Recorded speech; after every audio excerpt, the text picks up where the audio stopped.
Ibu pelaku penganiayaan terhadap anak kandungnya hingga meninggal dunia dilakukan pemeriksaan kejiwaan oleh tim dokter.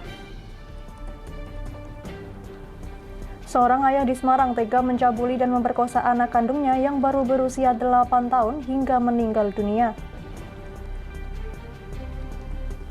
Pernikahan massal dilakukan oleh 71 warga Jepara dan difasilitasi oleh Bupati Dian Kristiandi mulai dari akad nikah, resepsi hingga mas kawin. Selamat sore pemirsa, bersama saya Amanda Soraya, inilah Jateng hari ini. Tega memperkosa anak kandungnya sendiri hingga tewas, seorang pria di kota Semarang ditangkap oleh tim Resmo Polrestabes Semarang. Penangkapan pelaku setelah polisi mendapatkan laporan terkait kematian tidak wajar korban dari salah satu rumah sakit di kota Semarang. Inilah pria berinisial WD, pelaku perkosaan terhadap NPK, anak kandungnya sendiri, hingga korban meninggal dunia pada Sabtu 19 Maret 2022. Pria 41 tahun ini ditangkap tim Resmo Polrestabes Semarang setelah polisi memperoleh laporan mengenai dugaan kematian tidak wajar seorang bocah perempuan berusia 8 tahun dari salah satu rumah sakit di kawasan Jalan Citarum, Semarang.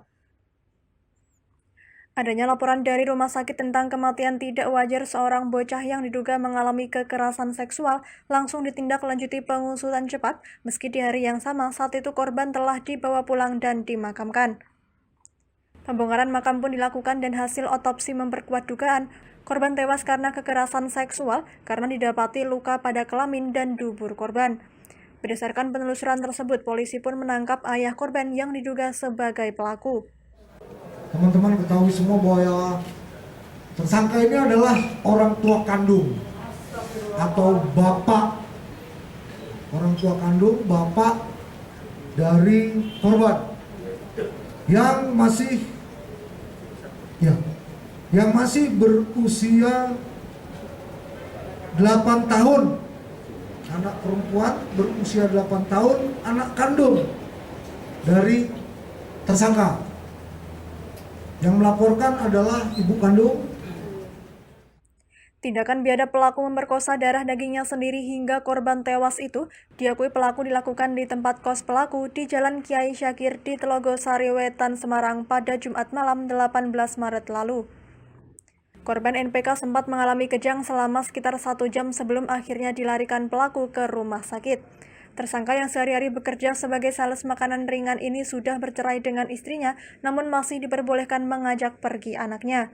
Kemudian kita amankan pelaku dan berdasarkan pengakuan pelaku memang pada hari itu pelaku sempat melakukan hubungan seksual bersama dengan anaknya. Kemudian menurut pelaku anaknya sempat kejang 1 jam atau 2 jam setelah hubungan seksual, kemudian anaknya sempat kejang. Kemudian pelaku meminta tolong dari tetangganya untuk membawa ke klinik Esensia. Di klinik Esensia di sana direkom untuk membawa ke rumah sakit yang lebih besar. Kemudian sebelum membawa ke rumah sakit yang lebih besar, pelaku membawa korban ke rumah ibunya untuk meminta izin dari ibunya.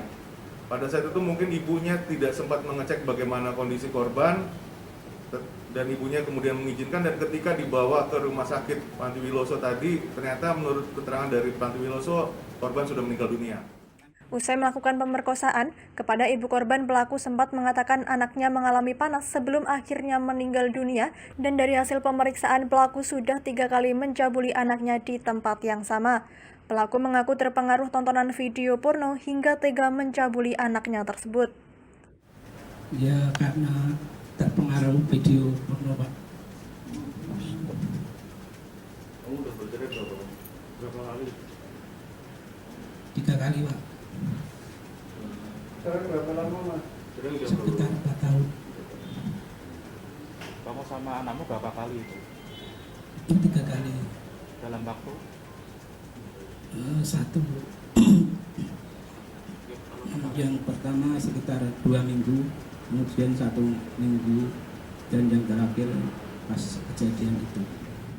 Polisi menyita pakaian yang dikenakan korban dan pelaku, spray dan bantal, kemasan lotion, serta obat turun panas di kamar kos pelaku. Atas perbuatannya kini tersangka dijebloskan ke sel tahanan Polrestabes Semarang dan akan dijerat dengan Undang-Undang Nomor 35 Tahun 2014 tentang Perlindungan Anak dengan ancaman hukuman 20 tahun penjara. Dari Semarang, Henufan, Lingkar TV, melaporkan. Terduga pelaku penganiayaan hingga tewas terhadap anak kandungnya di Kabupaten Brebes, Jawa Tengah masih menjalani pemeriksaan kejiwaan oleh tim dokter RSUD Susilo Slawi, Kabupaten Tegal. Tim dokter akan melakukan 3 tahap pemeriksaan kejiwaan, mulai dari pemeriksaan psikiatri, profil kepribadian, dan kecerdasan pasien.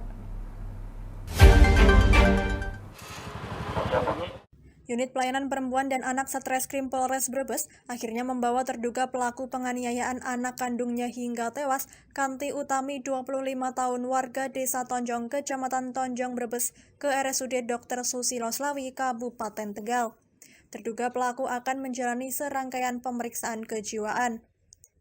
Dokter Spesialis Kesehatan Jiwa RSUD Dr. Susilo Slawi, Dr. Glorio Immanuel SPKJ mengatakan pihaknya akan melakukan pemeriksaan psikiatri, profil kepribadian, hingga kecerdasan pelaku.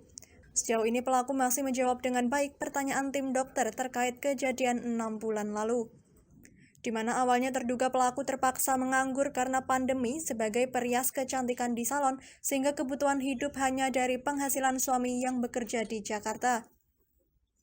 Meski demikian, terduga pelaku juga kerap mengalami ketakutan saat melihat banyak orang. Untuk sementara, tim dokter belum memintai keterangan terkait kejadian tragis pada Minggu pagi. Pasien bisa menjawab dengan baik, menjawab sesuai dengan pertanyaan, tetapi untuk pertanyaan-pertanyaan tertentu tampaknya pasien belum mau menjawab dengan alasan dia sudah lelah menjawab pertanyaan-pertanyaan tersebut. Jadi saya lebih ke arah mengenal watak atau kepribadian dasar dari pasien dulu, seperti apa latar belakang kehidupannya, seperti apa latar belakang keluarganya, belum masuk ke dalam kejadian perkara yang diduga dilakukan oleh pasien. Kalau kondisi psikis masih mengalami ketakutan atau trauma gimana? Ada sepertinya ketakutan bila ketemu orang, terutama kalau ketemu laki-laki. Ya, tapi kenapa pasien belum mau menceritakan? Pemeriksaan kejiwaan memerlukan waktu hingga 3 hari ke depan untuk mendapatkan hasil observasi pasien. Terduga pelaku akan menjalani rawat inap di RSUD Susilo Slawi selama proses pemeriksaan. Seperti diketahui, terduga pelaku Kanti Utami 35 tahun tinggal bersama bibinya di Desa Tonjong, Brebes sejak 3 bulan lalu. Sedangkan suaminya merantau di Jakarta. Sebelumnya pasangan Ahmad Latif dan Kanti Utami tinggal berpindah-pindah di rumah kontrakan. Dari Tegal, Gus Fadilah, Lingkar TV, melaporkan. Sosok mayat pria yang tergeletak di jalanan Desa Besito, Kecamatan Gebok, Kabupaten Kudus, Jawa Tengah, membuat geger warga pada Senin 21 Maret 2022. Dalam waktu 24 jam, Satreskrim Polres Kudus berhasil membekuk kedua pelaku pembunuhan mayat tersebut.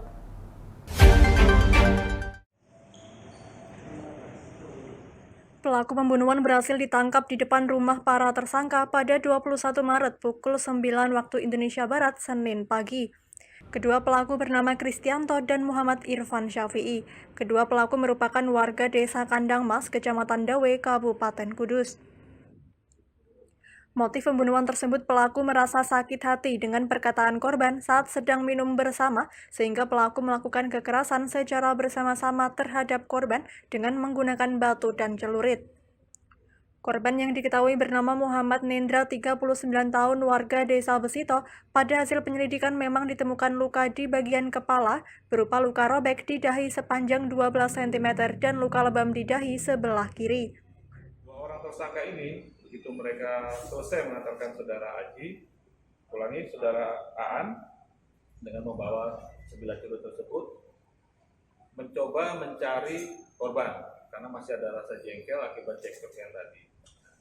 Kira-kira pukul 3 sampai jam antara pukul 4 sampai 4.30 di TKP yang kurang lebih jauhnya sekitar 50 meter dari tubuh, ditemukanlah korban ini dengan sempoyongan jalan sendirian, kemudian berhenti. Pelaku pertama menendang, kemudian terjatuh. Pelaku kedua melempar batu, batunya masih kecil, terjadi memar, kemudian ditambah sabetan celurit ya, mengenai dahi sebelah kiri. Kemudian pelaku terakhir yang atas nama saudara Ristek menebas lagi kepalanya di sebelah kanan ya, sehingga korban terjatuh terpikul. Kemudian ditambah lagi dengan melemparkan batu besar yang mengenai tepat di kepala korban yang mengakibatkan kemungkinan pada saat itu korban meninggal dunia. Adapun barang bukti yang digunakan tersangka untuk melakukan pembunuhan 1 buah celurit dan 2 buah batu, serta 2 kendaraan milik masing-masing pelaku. Akibat pembunuhan tersebut, kedua pelaku terjerat pasal 170 ayat 3 Junto 338 KUHP dengan ancaman hukuman maksimal 15 tahun penjara. Dari Kudus, Wes Al-Qarni, Lingkar TV, melaporkan. Kami masih akan kembali pemirsa, tetap bersama kami di Jateng hari ini.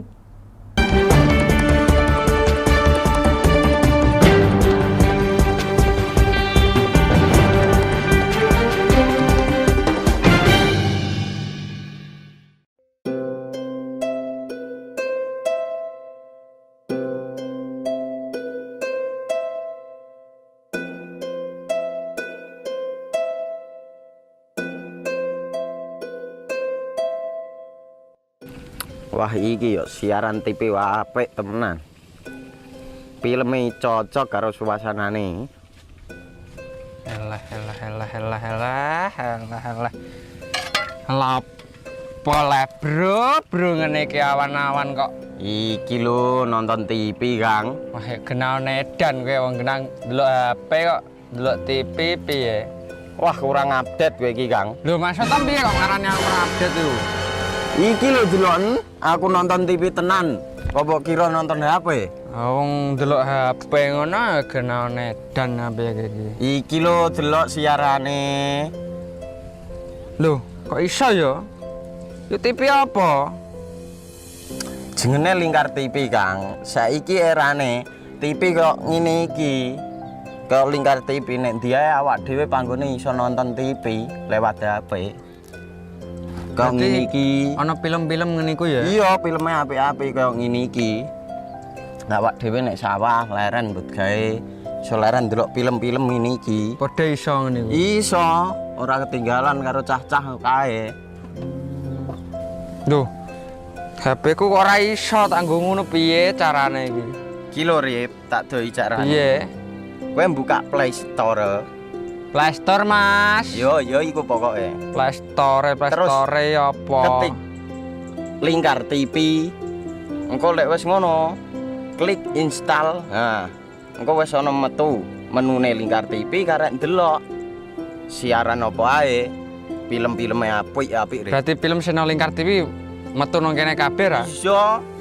Filme wah cocok karo suasanane cara didelok ya. Oh, wis iki iso iki. Iya metu kabeh ngene TV wah. Iya. Ondiange ya. Mangkane Lingkar TV filme apik-apik kabeh. Iya, aku ngene kok. Lagi reti iki aku malah. Sekolo, Iya. ana bocah-bocah ajak ndelok. Ben seru nang kene ya, kawan. Wabek. Rene lo. Tak deloki apik-apik ana film Jos iki.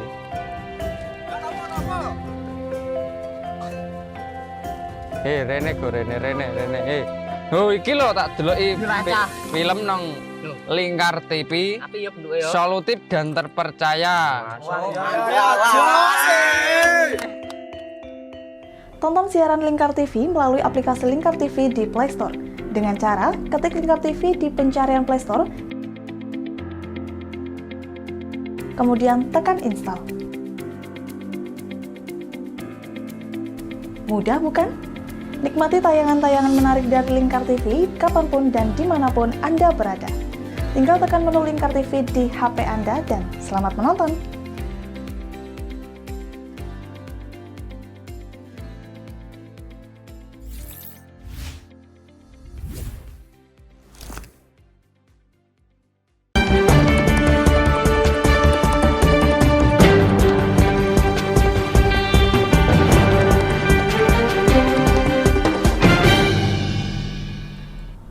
Masih bersama Jateng hari ini pemirsa, melimpahnya pasokan minyak goreng di kemasan pasaran ternyata tak diimbangi dengan pasokan minyak goreng curah.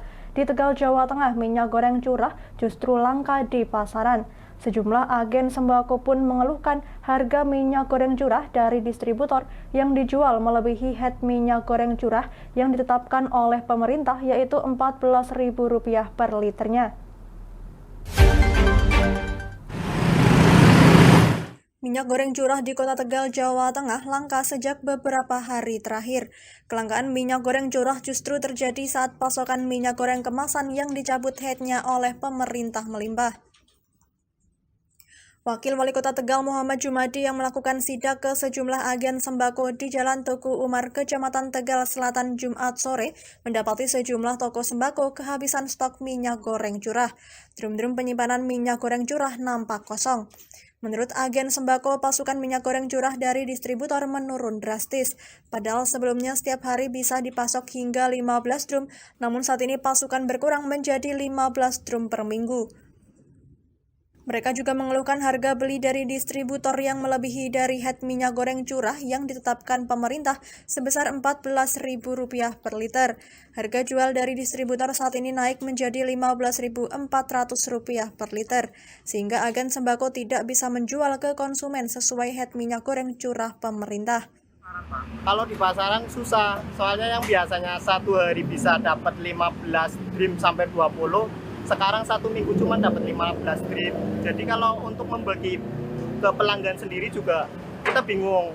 Sedangkan sekarang kan yang beli minyak bukan yang biasa beli di sini juga, dari luar kota pun sampai sini. Untuk harganya bagaimana, Pak? Kalau untuk harga gimana ya? Harga sekarang dari sana 15.6, tapi disuruh jual 14. Ayah bingung. Itu jenis minyak goreng apa, Pak? Minyak goreng curah. Menanggapi keluhan agen sembako, Wakil Wali Kota Tegal Muhammad Jumadi mengatakan kondisi tersebut sangat memprihatinkan, apalagi pasokan minyak goreng curah berkurang namun masih belum sesuai head yang ditetapkan pemerintah.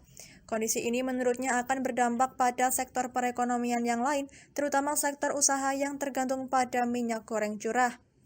Jadi saya berharap dan mengimbau kepada distributor minyak curah untuk segera mendistribusikan kepada toko-toko seperti ini agar mereka bisa melayani masyarakat secepatnya. Ini penting saya sampaikan karena impact-nya akan berimbas kepada semuanya, semua aspek kehidupan terkait dengan minyak goreng ini gitu kan. Jadi yang tadi disampaikan tentu saja masyarakat kecil, industri dibatasi katakan cuma beli 3 kiloliter gitu kan. Ya. Itu kan sangat memprihatinkan. Biasa mereka membeli dalam satu jerigen yang isi 25 kilo, bahkan juga lebih, mau nggak mau cuma 3 liter itu sangat-sangat sedikit dan susah untuk bisa menggerakkan roda ekonomi mereka.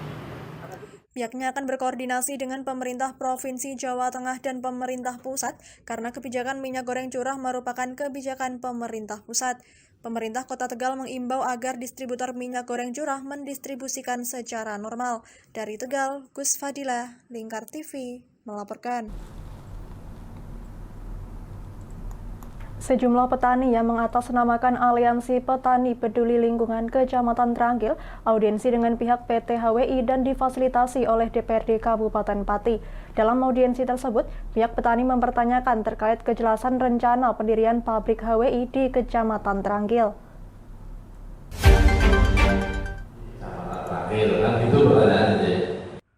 Sejumlah petani yang mengatasnamakan Aliansi Petani Peduli Lingkungan Kecamatan Tranggil beraudiensi dengan PT HWI yang difasilitasi oleh DPRD Kabupaten Pati pada Selasa siang. Dipimpin langsung oleh Ketua DPRD Pati Ali Badrudin, audiensi turut dihadiri oleh Wakil Ketua 1 DPRD Pati Joni Kurnianto dan juga Pansus di DPRD Pati. Ketua DPRD Pati mengungkapkan para petani Tranggil mempertanyakan kejelasan rencana pendirian pabrik PT HWI di Kecamatan Tranggil. Ia menjelaskan bahwa masyarakat takut adanya cukong yang bermain harga ganti rugi lahan milik petani. Kami terima, kemudian kami fasilitasi dan kami undang juga dari pihak HWI yang diwakili oleh Pak Sugito. Kemudian dijawab Pak Sugito, memang benar ada rencana pendirian HWI di Tranggil, itu pun kalau nanti dalam hal pembebasan lahan cocok. Jadi masih tahap baru negosiasi. Jadi lahannya pun belum dapat, baru negosiasi. Kemudian nanti disampaikan kalau soal harga disampaikan oleh Pak Gito nanti tidak akan melalui cukong. Jadi dari HWI akan langsung ke masyarakat, pembayarannya pun lewat langsung rekening yang punya tanah. Kemudian terkait dengan sosialisasi akan segera kalau memang sudah mendapatkan akan segera melakukan sosialisasi untuk pembangunan pabrik HWI tersebut. Sementara itu, perwakilan dari PT HWI Sugito menjelaskan bahwa ia menjamin tidak ada yang akan bermain harga pada jual beli lahan tersebut. Ia juga mengaku masih tahap penjajakan. Ia mengungkapkan PT HWI akan membangun pabrik di Kecamatan Trangkil jika masyarakat bersedia menjual tanah miliknya. Namun jika tidak, pihaknya juga tidak akan memaksa dan akan mencari tempat yang lain. Kami mendapatkan informasi dari tata ruang melalui si Petarung, di mana zona-zona KPI di Pati. Salah satunya di daerah kami, karena kami kebetulan warga Trangkil juga. Kami ini orang Karangegi di Trangkil. Kemudian kami komunikasi dengan semua kepala desa di sekitar sana. Zona industri di tempatmu itu benar adanya atau tidak? Akhirnya kami klarifikasi ke PUPR lagi bahwa betul adanya di sana. Seperti diketahui, pabrik HWI yang rencananya akan berdiri di Kecamatan Trangkil merupakan pabrik yang nantinya akan memproduksi aparel seperti jaket, topi, maupun training. Dari Pati, Fajar Mukti, Lingkar TV, melaporkan. Jangan kemana-mana pemirsa, kami akan kembali usai jeda pariwara. Tetap bersama kami.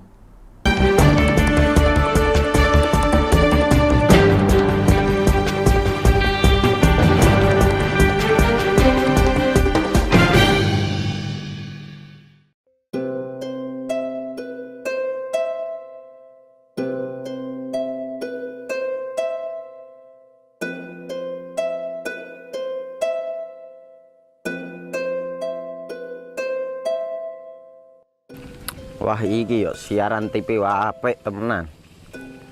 Filme cocok karo suasanane. Elah. Boleh bro ngene iki awan-awan kok.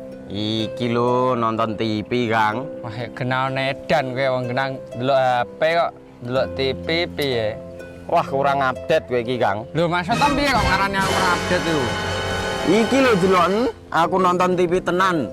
Apa kira nonton HP? Wong delok HP ngono kenal nedan apa iki. Iki lho delok siarane. Lho, kok iso ya? Yo TV apa? Jenenge Lingkar TV, Kang. Saiki erane TV kok ngene iki. Kok Lingkar TV nek dia awak dhewe panggone iso nonton TV lewat HP. Kok ngene iki. Ana film-film ngene iku ya? Iya, filme apik-apik kaya ngene iki. Awak dhewe nek sawah leren mbut gawe iso leren ndelok film-film ngene iki. Padha iso ngene iku. Iso, ora ketinggalan karo cah-cah kae. Duh. HP ku kok ora iso tak nggo ngono piye carane iki? Iki lho Rip, tak doi carane. Piye? Kowe buka Play Store. Play Store, Mas. Yo iku pokoke. Play Store apa? Ketik Lingkar TV. Engko lek wis ngono, klik install. Nah, engko wis ana metu menune Lingkar TV karek ndelok siaran apa ae. Film-filme apik-apik. Berarti film channel Lingkar TV metu nang kene kabeh ra? Iso. Filme wah cocok karo suasana cara didelok ngene. Oh, wis iki iso iki. Iya metu kabeh ngene TV wah. Iya. Kondiange ya. Mangkane Lingkar TV filme apik-apik kabeh. Iya, aku ngene kok. Lagi reti iki malah. Sekolo ana bocah-bocah jaki delok. Heeh, ben seru nang kene ya, kawan. Wabek. Rene lo. Tak deloki apik-apik ana film Jos iki.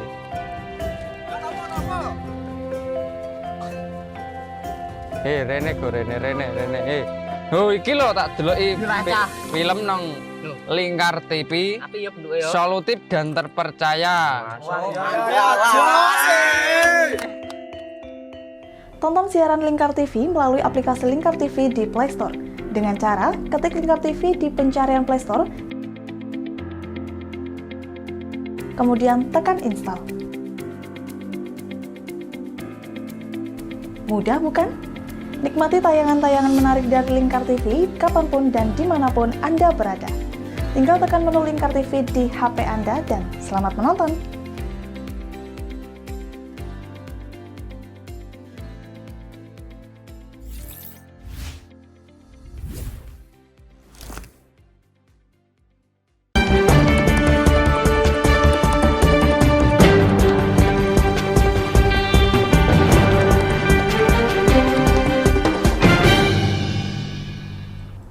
Anda masih menyaksikan Jateng hari ini pemirsa.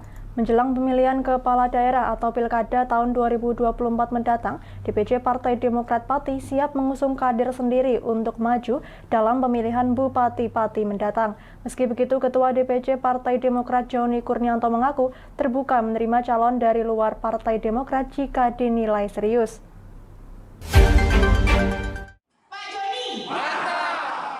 Menjelang pemilihan kepala daerah tahun 2024 mendatang, Partai Demokrat Kabupaten Pati mengungkapkan pihaknya siap mengusung kader sendiri dalam pemilihan kepala daerah di 2024 mendatang.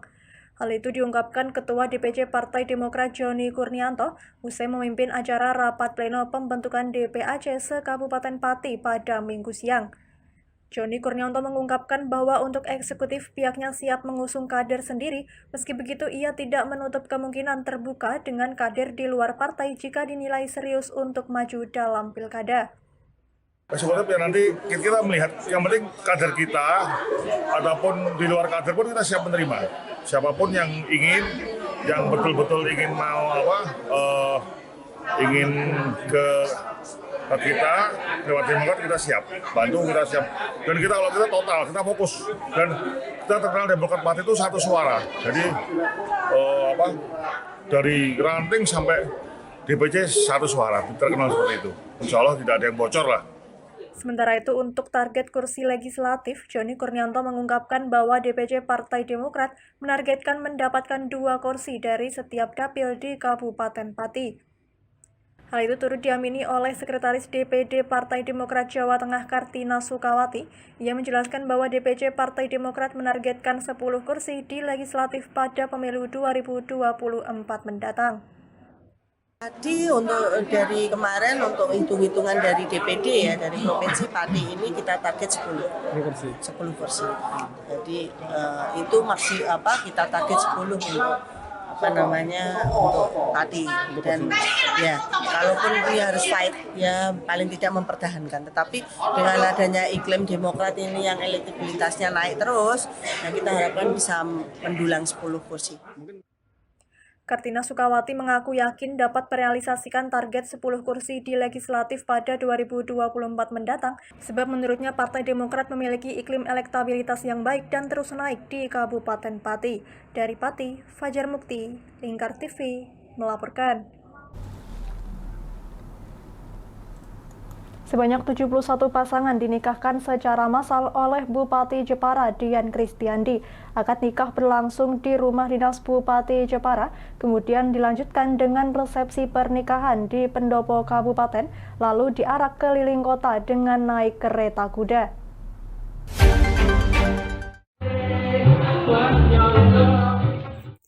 Bupati Jepara Dian Kristiandi menikahkan 71 pasangan di pendopo Kabupaten Jepara. Peserta nikah massal ini difasilitasi oleh Bupati Jepara, mulai dari prosesi akad nikah, resepsi pernikahan, hingga mas kawin. Para mempelai memakai baju pengantin adat, seperti adat Solo, Lampung, dan lainnya. Tak hanya warga Muslim, pasangan pengantin yang dinikahkan juga umat Kristen, Katolik, Hindu, dan juga Buddha. Sebelumnya mereka sudah menikah, namun statusnya masih menikah siri. Setelah mengikuti nikah massal ini, kini mereka resmi menjadi pasangan suami istri yang sah menurut agamanya masing-masing dan sah di mata hukum negara.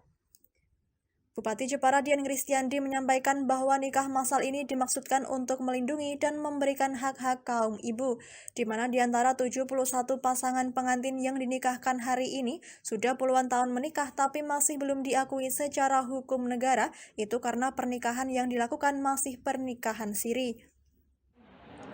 Semuanya sudah nikah siri, Jadi sudah saya tanyakan bahwa mereka memang sudah melakukan pernikahan siri. Ada yang setahun, ada yang 2 tahun, ada yang 30 tahun, ada yang 50 tahun juga. Karena tadi yang tertua itu kan usianya anaknya itu 50 tahun sekarang saya tanyakan ya. Artinya di dalam proses pernikahan itu ya sudah 50 tahun yang lalu mereka melakukan pernikahan secara siri dan sekarang ini dicatatkan di catatan sipil bahwa pernikahannya mereka sah secara negara. Nikah massal ini merupakan upaya pemerintah daerah untuk meresmikan ikatan pernikahan yang sah di mata hukum, sehingga mereka bisa tercatat di Dinas Kependudukan dan Pencatatan Sipil Jepara.